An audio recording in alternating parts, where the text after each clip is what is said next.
Most children have no idea where the food's actually coming from. And they come here to see all these things growing. They hadn't realised that the stuff was coming from the ground. That's quite shocking in a way. My name's Alan Howard.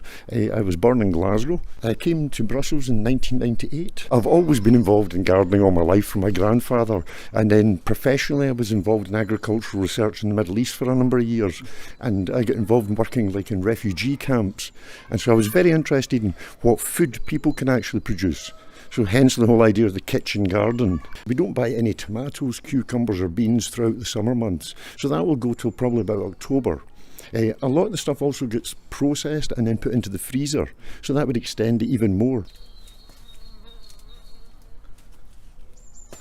I think people are becoming more interested in getting a direct source of good quality food. Even if you're buying good quality stuff from markets or supermarkets and such like, they are treated. They're actually, in many respects, they're made more for transporting than they are for eating.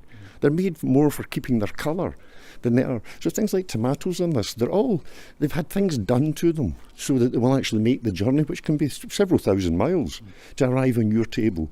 And that's a bit concerning. Okay, some of the things that come out here might not always be beautiful looking, but at least you know for a fact they're clean.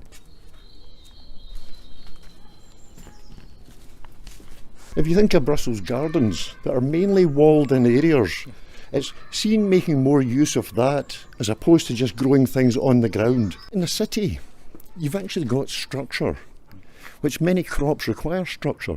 They need support to grow up the way. The biggest factor is the weather, which can, as you know, with Belgium, can be very unpredictable. So that's the factor in it. This every year is different.